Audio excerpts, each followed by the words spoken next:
En el día de hoy les vamos a hablar del Museo de la Memoria y los Derechos Humanos, ubicado en la comuna de Santiago, Santiago de Chile, fundado por Michelle Bachelet el 11 de enero de 2010 y dedicado a conmemorar a las víctimas de violaciones a los derechos humanos durante la dictadura del militar Augusto Pinochet entre 1973 y 1990.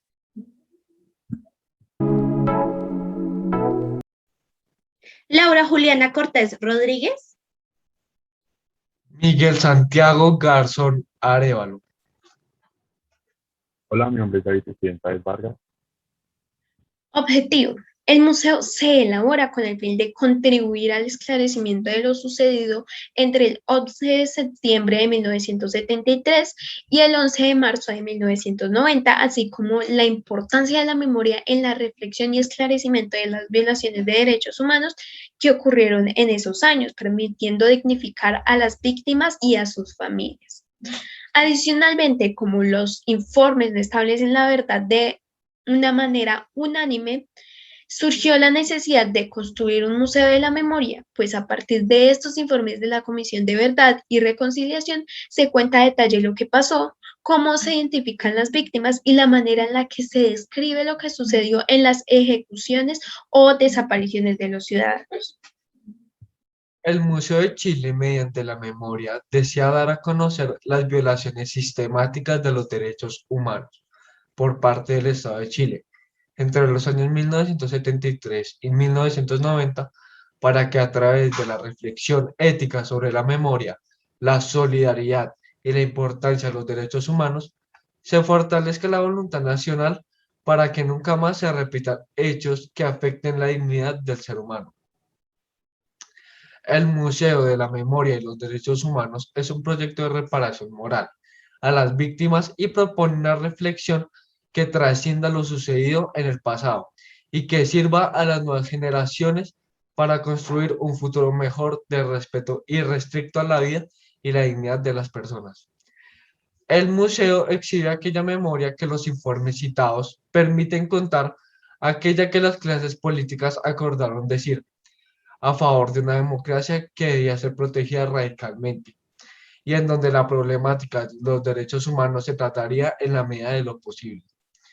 Es por esto que se hace memoria, para posicionar en la historia nacional y en los diversos imaginarios que esta reproduce la noción de un pueblo digno que se posicionó y actuó de acuerdo a la idea de transformación social, siendo esta la posibilidad para los seres humanos que merecen el respeto y reconocimiento que dada sus diferencias los construyó como actores sociales.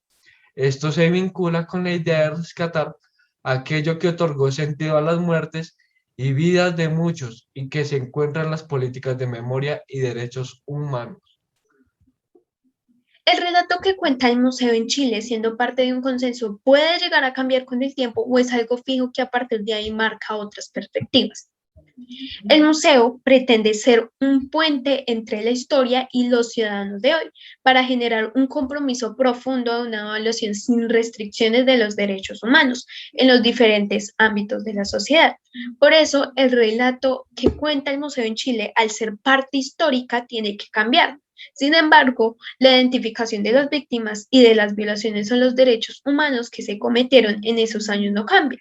Por ende, el relato que tiene que introducir las nuevas perspectivas que va tomando el tiempo son importantes para que el museo tenga también un significado de actualidad. Las colecciones del Museo de la Memoria y los Derechos Humanos representan la multiplicidad de relatos que componen la memoria histórica, en su diversidad y particularidad, que dan testimonio de la vida durante el periodo de la dictadura en todo el territorio nacional, así como la solidaridad y el pronunciamiento de la comunidad internacional ante los hechos violatorios a los derechos humanos en Chile.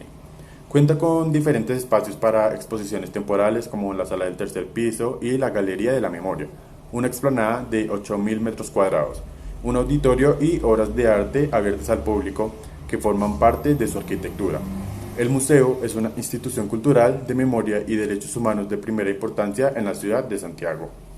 A través de objetos, documentos, archivos y diferentes soportes y formatos y una innovadora propuesta visual y sonora, es posible conocer parte de esta historia: el golpe de Estado, la represión de los años posteriores, la resistencia, el exilio, la solidaridad internacional y la defensa de los derechos humanos. Entre las colecciones se encuentran, primero, objetos que conmemoran a las víctimas, como artefactos y obras que conmemoran a estas, tales como obras de arte elaboradas por las víctimas, artesanías carcelarias y objetos personales. También tenemos objetos representativos del lugar, como patrimonio material y vestigios que representan la realidad y los hechos ocurridos en los sitios de detención, tortura, inhumaciones y otros lugares de memoria. También se encuentran colecciones de archivos documentales, como fondos documentales de organizaciones de derechos humanos, colecciones de organizaciones sociales y personales, que reúnen testimonios, correspondencia, denuncias, legados judiciales, carpetas de antecesión social, pancartas, cartillas, afiches, dibujos, etc. También están colecciones de entrevistas audiovisuales de personas que relatan sus vivencias y experiencias en la defensa de los derechos humanos y tema de memoria, entre muchas otras colecciones que dan visibilidad a las violaciones a los derechos humanos cometidas por el Estado de Chile entre 1973 y 1990. ¿De qué manera interactúa el museo con las nuevas generaciones? Algo que se debe destacar es que el museo está vinculado a la malla curricular. Por eso, cuando estudian historia, hablan también de derechos humanos y por voluntad propia, muchos profesores deciden llevar a sus estudiantes al museo. Además, un componente clave del museo es la educación y cómo en general los profesores tienen una conciencia más crítica informando en el colegio que desean ir al Museo de la Memoria, teniendo distintas formas recreativas como conciertos, actividades que la gente puede encontrar para relacionarse con el museo. Claramente siendo algo bueno, ya que el museo es hoy en día una institución social muy reconocida. En cuanto a las críticas y retos que ha tenido este museo, podemos decir que desde 2007, cuando se realizó el anuncio de la construcción del Museo de la Memoria y los Derechos Humanos en Santiago de Chile, el debate político en torno a su creación no ha dejado de resurgir en cada conmemoración del golpe de Estado de 1973. Por ende, las principales críticas de los opositores al proyecto se refieren en particular a 4 puntos. Número 1, la pertinencia de la iniciativa. Número 2, el contexto histórico. Número 3, el periodo cubierto. Y número 4, el estatus de la víctima.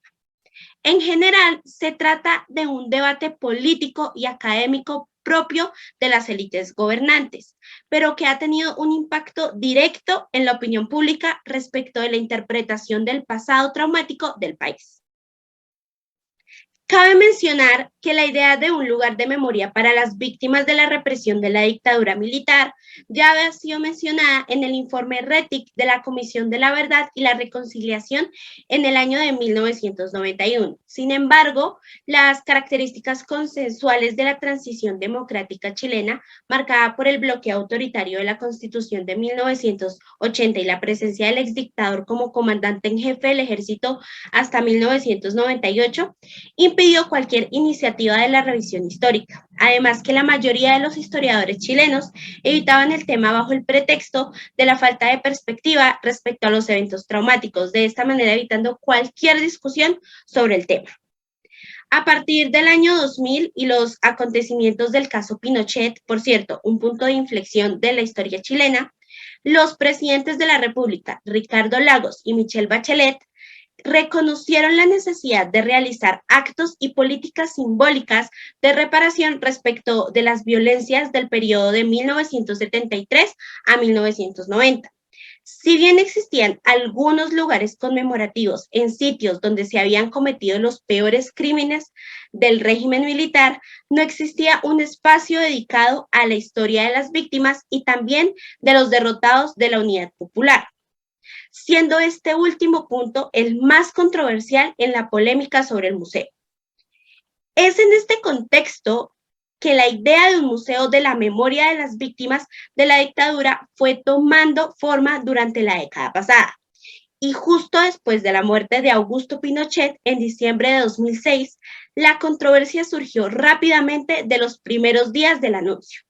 Por un lado, los opositores del museo reclamaban el carácter no histórico de la iniciativa, ya que solo mostraba una parte de la verdad, aquella que de los activistas de la izquierda y los partidarios de la Unidad Popular. Adicionalmente, consideraban que el periodo de 1973 a 1978, es decir, hasta la promulgación del decreto Ley de Amnistía, corresponde a una situación de guerra interna, por lo que no habría víctimas, sino más bien bajas de guerra. Por otro lado, algunos intelectuales exigían la inclusión de un contexto histórico, el cual estaría marcado por el deterioro del proceso democrático chileno, lo que explicaría la extrema represión tras el 11 de septiembre. Es en este caso que no se niegan las atrocidades de la dictadura y aún menos la necesidad de un lugar de memoria, pero igualan la retórica revolucionaria del gobierno de Allende con la violencia efectiva del golpe. Ahora bien, desde la perspectiva de las organizaciones de derechos humanos, también ha habido algunas críticas de la definición del estatus de la víctima, pues para algunas de ellas, quienes murieron o fueron torturados luchando contra la dictadura en organizaciones como el FPMR, MIR y Lautaro, no pueden ser confundidos con el resto de las víctimas, diciendo que los primeros merecían un estatus y un lugar diferente en el museo en tanto combatientes, y por tanto su historia debía ser reescrita en un estilo más cercano al relato heroico. Sin embargo, su principal crítica se refiere a la inclusión en el museo de algunas de las víctimas del bando militar y las fuerzas de seguridad, quienes cayeron en enfrentamientos con grupos armados de la izquierda. De modo que para las familias de las víctimas de la dictadura, los muertos vinculados al gobierno militar nunca podrán compartir el mismo espacio memorial que sus familiares. Es así como esta situación es vista como un ultraje permanente, incluso si el espacio dedicado a las Fuerzas Armadas es mínimo. Por tanto, esta es una lucha memorial que sigue presente entre quienes se disputan el estatus de víctima. No obstante, en la actualidad, la interpretación histórica favorece mayoritariamente a quienes sufrieron las atrocidades de la dictadura. Eso es todo. Esperamos que haya sido de conocimiento y aprendizaje para ustedes.